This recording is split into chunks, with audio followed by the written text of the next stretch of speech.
Taimur Nabili with the main stories on Al Jazeera.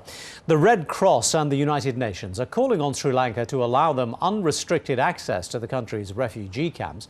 The Red Cross says new government restrictions on the movement of aid vehicles means supplies are unable to reach the largest camp near Vavunya, where 130,000 refugees have taken shelter.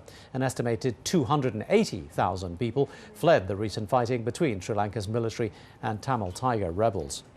4 men have been arrested in New York for allegedly planning to bomb a synagogue and Jewish community center. Federal law enforcement officials say the suspects were also planning to shoot at military planes with surface-to-air missiles. A New York member of Congress says the arrests were the result of a long investigation. John Terrett has more from New York. This is the end of an 11-month-long investigation. It began in June of last year.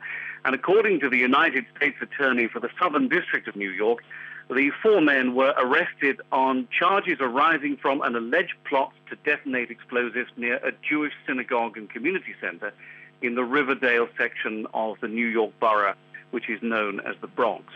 But according to the authorities, the alleged plot failed because the FBI had been tailing these men all along, and it was an FBI informant who sold them the weapons, making very sure that the explosives that they were apparently packing into the car tonight when they were arrested were inert, and that the missiles, the Stinger missiles they were sold, were in fact inactive.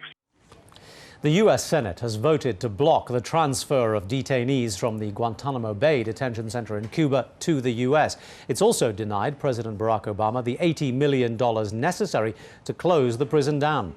The senators say they want a detailed plan on what is to happen to the 241 people still being held at Guantanamo. The Pakistan military says it is making gains in its battle against the Taliban. The army claims it's recaptured Bunair, a district in the northwest just 100 kilometers from the capital, Islamabad. The president says they plan to expand the offensive now into the region of Waziristan.